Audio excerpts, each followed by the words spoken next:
Hello everyone, আসসালামু আলাইকুম। আজকে আমি আপনাদের ধারণা দিব স্ট্রাক্ট কিওয়ার্ড সম্পর্কে। তো আমি আমার কোডটি শুরু করি। তো এখানে একটু দেখেন যে হোয়াট ইজ স্ট্রাক্ট। স্ট্রাক্ট বলতে আমরা আসলে কি বুঝি? এই struct struct is a value type in C sharp. It is used to store a group of related data together. ঠিক আছে, এটা হচ্ছে একটা ভ্যালু টাইপ। ঠিক আছে, এটা স্টোর করে গ্রুপ অফ রিলেটেড ডাটা, ঠিক আছে, টুগেদার, একসাথে। ঠিক আছে, what is the work of struct? স্ট্রাক্টের ওয়ার্ক কি? স্ট্রাক্টের কাজ কি? The main purpose of struct is to keep several related pieces of data in one place.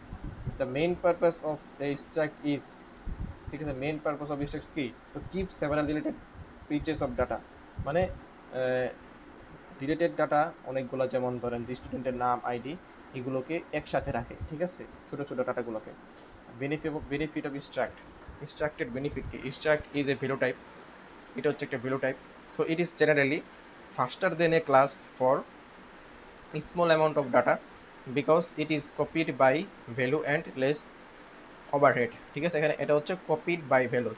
Value দেখেন, যখন আমরা একটা ক্লাস ইউজ করি, তো ক্লাস আহ, বেশি মেমোরি নেয় স্ট্রাক্টের থেকে, কারণ এটা হিপ মেমোরিকে ইউজ করে। ঠিক আছে, তো মানে নর্মালি একটা ক্লাস একটা স্ট্রাক্টের থেকে এটা বেশি মেমোরি নেয়। ঠিক আছে, কারণ এটা হচ্ছে কি একটা রেফারেন্স টাইপ। আর আমাদের যে স্ট্রাক্টটা আছে সেটা হচ্ছে আমাদের একটা ভ্যালু টাইপ। সেই জন্য আমরা ডিরেক্ট ভ্যালুটাই নেই। সেই জন্য আমাদের কি মেমোরিটা কম লাগে। ঠিক আছে, মেমোরিটা কম লাগে। তো আমরা যে ছোট ছোট কাজগুলো আছে, যেমন ধরেন যে একটা ফিল্ড ক্রিয়েট করা, স্টুডেন্টের আইডি, নাম, এইসব দেওয়া, এমপ্লয়ির একটা জন্য একটা ফিল্ড ক্রিয়েট করা, নাম, আইডি, বা কোনো ফ্যাকাল্টির জন্য একটা ফিল্ড ক্রিয়েট করা। তো এইসব যে ছোট ছোট যে ডাটাগুলো আছে সেইগুলোর জন্য আমরা স্ট্রাক্টকে ইউজ করতে পারি। ঠিক আছে, তো এইটাই। তো স্ট্রাক্ট এর ভিতরে আচ্ছা, ঠিক আছে। তো আমরা মনে হয় স্ট্রাক্ট সম্পর্কে একটা ধারণা পেয়ে গেছি, একটা আইডিয়া পেয়ে গেছি। তো স্ট্রাক্ট কি? এটা হচ্ছে একটা ভ্যালু টাইপ। ঠিক আছে, আমরা স্টোর করি গ্রুপ অফ রিলেটেড ডাটাকে একসাথে। এটা হচ্ছে what is the work of struct. এটা হচ্ছে আমাদের যে ছোট ছোট ডাটাগুলো আছে, রিলেটেড ছোট ছোট ডাটাগুলোকে একসাথে আমরা ইউজ করে থাকি। হচ্ছে বেনিফিট অফ স্ট্রাক্ট কি? বেনিফিট অফ স্ট্রাক্ট হচ্ছে যে আমরা ছোট ছোট যে ডাটাগুলো আছে, রিলেটেড ডাটাগুলোকে আমরা এগুলো স্টোর করতে পারি ক্লাসের পরিবর্তে, যাতে আমাদের একটা মেমোরিটা কম লাগে, এবং আমাদের কোডটা একটু এফিসিয়েন্ট অপটিমাইজড হয় আর কি, এই জন্য। তো সব ক্ষেত্রে কিন্তু আবার স্ট্রাক্টকে ইউজ করা যাবে না। তো বলতে পারেন যে ভাই, স্ট্রাক্ট যদি এতই ভালো হয় তাহলে সব ক্ষেত্রে তো ইউজ করা যায় না। সব ক্ষেত্রে ইউজ করা যাবে না। আপনারা স্ট্রাক্ট কে স্ট্রাক্টের মধ্যে ইনহেরিটেন্স করতে পারবেন না। ইনহেরিটেন্স করতে গেলে অবশ্যই ক্লাস লাগবে, এখানে ভ্যালু নাল হয় না। ঠিক আছে, তো অনেক কিছু এখানে করা যায় না। তবে যেহেতু মেমোরিটা কম লাগে, সেই জন্য আমাদের যদি সুযোগ থাকে আমরা স্ট্রাক্টটা অবশ্যই ইউজ করব, আমাদের কোডটা আরও এফিসিয়েন্ট করার জন্য আর কি। তো আমরা একটু আমাদের যে কোডটাতে সেটা লেখা শুরু করি। ইউজিং সিস্টেম, আমাদের বিখ্যাত লাইনটা। হুম, ইউজিং সিস্টেম, তারপর আমরা একটা স্ট্রাক্ট ক্রিয়েট করব। সিস্টেম না, সিস্টেম।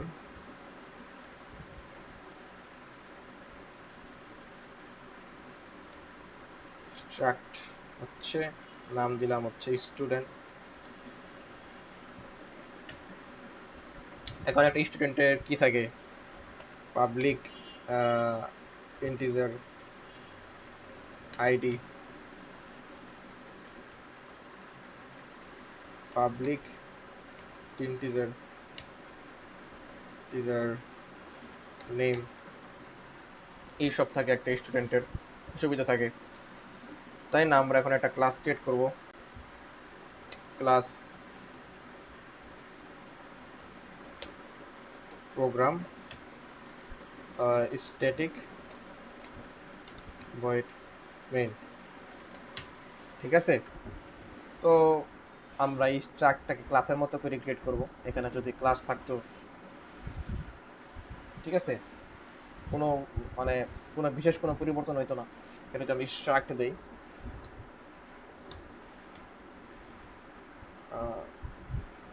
তো দেখেন জাস্ট অনেকটাই সিমিলার ক্লাসের সাথে। তো আমরা ক্লাসের মতো করে এটাকে লিখবো, ঠিক আছে। আর হচ্ছে আমরা এখানে লিখবো হচ্ছে একটা ডেটা টাইপ ডিক্লেয়ার করব, ইউজার ডিফাইন ডেটা টাইপ, যেটা আমরা নিজেই ক্রিয়েট করেছি এখানে স্টুডেন্ট লিখে। তো আমরা এটাকে এখানে এখানে লিখবো student student S one equal to, আগেই না, একটা user define data type declare করলাম, ক্রিয়েট করলাম, তারপর হচ্ছে একটা ভেরিয়েবল ডিক্লেয়ার করলাম এস ওয়ান নামে।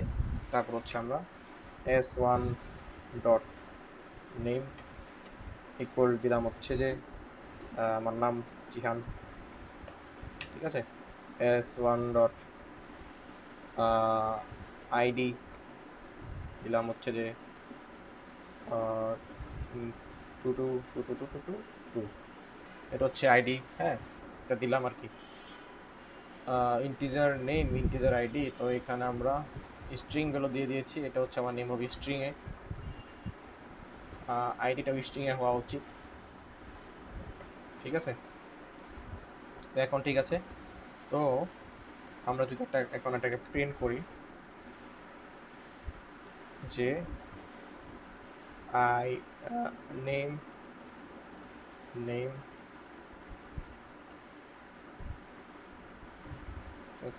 যে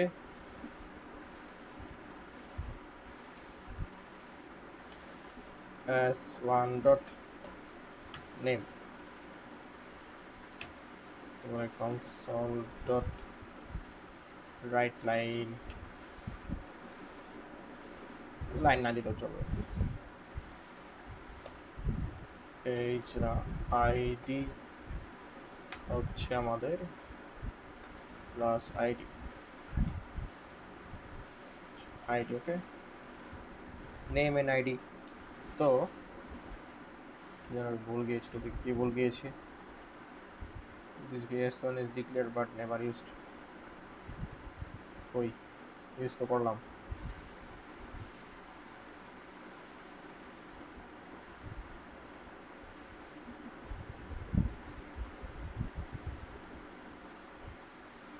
ওকে,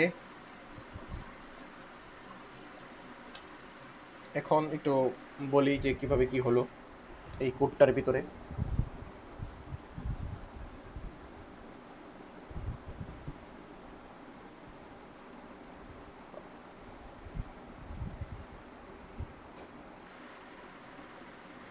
তো দেখেন, এটা হচ্ছে আমাদের স্ট্রাক্টের নাম, এটা হচ্ছে আমাদের ফিল্ড, ঠিক আছে।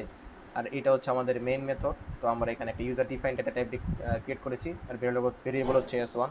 তো এস ওয়ান ডট নেম দিয়েছি নেম, আইডি দিয়েছি আইডি, ঠিক আছে। আইডি অবশ্যই স্ট্রিংয়ে দিবেন, কারণ ভিতরে দেখেন একটা হাইফেন আছে। আর হচ্ছে আমরা আমাদের তারপর এখানে এস ওয়ান ডট নেম লিখেছি, তারপর আমরা এখানে ID dot S one dot ID এবার আসে গেল, ঠিক আছে। তো আমরা যদি এখানে একটা কাজ করি যে আমরা এখানে আরেকটা ভেরিয়েবল ক্রিয়েট করি স্টুডেন্ট এস টু, ঠিক আছে। এবং আমরা এখানে লিখে যে এভাবে না লিখে কাজ করতে পারি, এটাকে আমরা এইখানে লিখি, ঠিক আছে। S two equal to S S one, ঠিক আছে। এখন S one dot name equal to দিলাম হচ্ছে যে দিলাম হচ্ছে যে তামিম, তামিম ইকবাল, ওকে। দেখেন এখানে একটু খেয়াল করেন যে আমরা যখন S two equal to S one লিখেছি না, তখন কিন্তু আমাদের এই পুরা যে ইনফরমেশন আছে সব আমাদের এই এস টু এর ভিতরে চলে এসেছে। তো আমরা এই ক্লাস থাকলে কিন্তু আলাদা আলাদা করে নিতে পারতাম, সেপারেট সেপারেট করে নিতে পারতাম, কিন্তু আমাদের এই যে স্ট্রাকচার কারণে যে আমাদের পুরা যে কপিটা সেটা এস টু তে চলে এসেছে।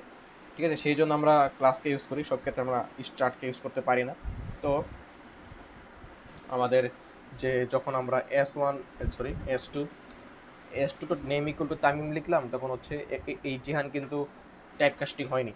আমরা যখন S2 = S1 লিখেছি, তখন S1 এর যত ভ্যালু আছে সব S2 তে কপি হয়ে এসেছে, জাস্ট কপি হয়ে এসেছে। পর আমরা ওই কপিটাকে চেঞ্জ করেছি তামিম লিখে।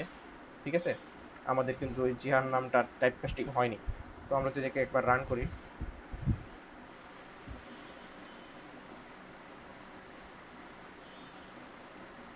রান তো অনেক সময় নেই, আমি স্কিপ করে দিচ্ছি। কোড রান হয়েছে, দেখেন যে এটা হচ্ছে নেম জিহান, আইডি হচ্ছে, ও আচ্ছা, আমরা তো S2টা প্রিন্টই করি না, S2টা প্রিন্ট করি আগে। দেখেন একটু S2 নেম,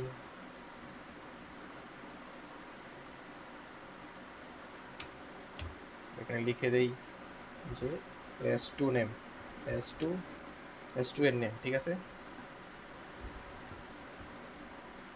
আমরা রান করি এটাকে।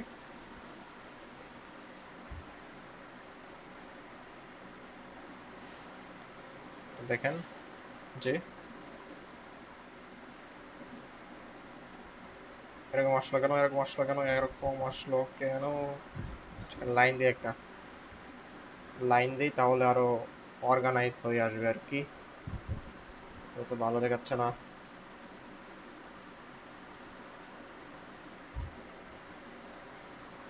তো দেখেন এখানে নেম হচ্ছে জিহান, আইডি হচ্ছে এটা, এবং S2 এর যে নেমটা, S2 ভেরিয়েবলের যে নেমটা, ওটা হচ্ছে তামিম। ঠিক আছে, তো আমাদের যে নর্মাল ভাবে যেটা আসছে যে নেম জিহান আইডি, এটা এইটা, তো S2 নেম তামিম আসছে, যে আমরা জাস্ট এখান থেকে ভ্যালুটা কপি করে চেঞ্জ করে দিয়েছি তামিম নামে। এখানে কিন্তু আমার জিহান নামটা টাইপ কাস্টিং হয়নি, জিহান নাম কিন্তু তার জায়গায় জিহানই আছে।